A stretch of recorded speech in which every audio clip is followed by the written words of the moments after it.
और रुक करेंगे अगली बड़ी खबर की ओर, जो कि हम आपको भोपाल से ही बता रहे हैं। लेखा अनुदान का विरोध करेगी कांग्रेस। उपनेता प्रतिपक्ष हेमंत कटारे का बयान सामने आया है। पुराना बजट खर्च नहीं हुआ, अनुपूरक क्यों लाया जा रहा है? मोदी की कोई गारंटी पूरी नहीं हो रही। उन्होंने कहा जमीन पर दिखेगी तब गारंटी पूरी होनी मानी जाएगी। तो बड़ी खबर इस वक्त हम आपको भोपाल से बता रहे हैं, जहां लेखा अनुदान का विरोध कांग्रेस कर रही है। बता दें, उपनेता प्रतिपक्ष हेमंत कटारे का बयान सामने आया है, जहां उन्होंने कहा है कि पुराना बजट खर्च नहीं हुआ, अनुपूरक क्यों लाया जा रहा है। साथ ही उन्होंने कहा है कि मोदी की कोई गारंटी पूरी नहीं हो रही, जमीन पर दिखेगी तब गारंटी पूरी होनी मानी जाएगी। मात्र 58% खर्च किया। सर, क्या सोनिया गांधी को मध्य प्रदेश में राज्यसभा भेजने के लिए आप लोगों ने आपसे व्यक्त की है? सर, ये बहुत बड़े लेवल की आप राजनीति के प्रश्न पूछ रहे हैं। मुझसे मध्य प्रदेश के बारे में पूछेंगे तो उत्तर दे भी पाऊंगा, क्योंकि ना मैं उस मीटिंग में था और हम अनुमति देने वाले कौन होते हैं? सोनिया गांधी जी हमारी कांग्रेस की सबसे शीर्ष नेत्री हैं, तो मुझे ना इस बारे में कोई जानकारी है। आप कोई प्रदेश के संबंध में सवाल पूछेंगे तो बेहतर उत्तर देता हूँ। कांग्रेस की क्या तैयारी है? वही बजट को लेकर के मैंने कल अभी जो शुक्रवार को चर्चा हुई थी उसमें भी यह बात कही थी कि अभी आपने करंट वित्तीय वर्ष का अभी तक आपने मात्र 58% खर्च किया है, जो आपने डेटा अपलोड किया है अपनी गवर्नमेंट की वेबसाइट पे उसके अनुसार।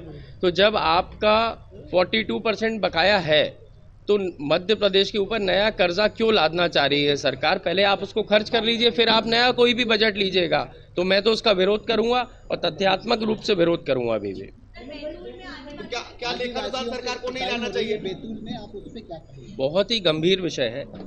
आदिवासियों के साथ मध्य प्रदेश में अत्याचार की कोई पहली घटना नहीं है।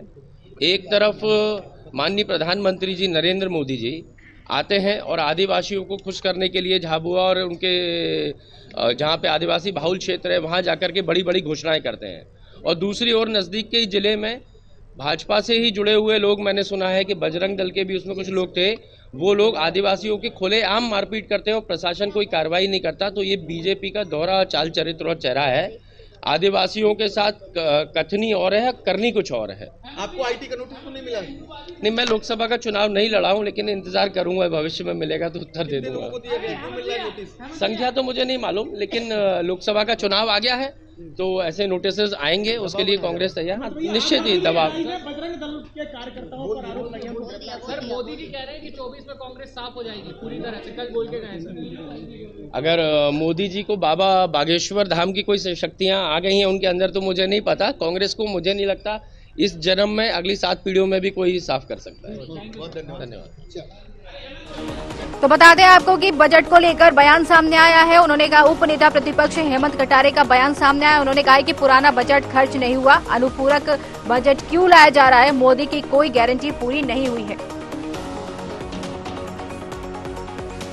बड़ी खबर हम आपको बता रहे हैं भोपाल से, जहां लेखा अनुदान का कांग्रेस से विरोध करेगी। उपनेता प्रतिपक्ष हेमंत कटारे का बयान सामने आया। उन्होंने कहा है कि पुराना बजट खर्च नहीं हुआ, अनुपूरक क्यों लाया जा रहा।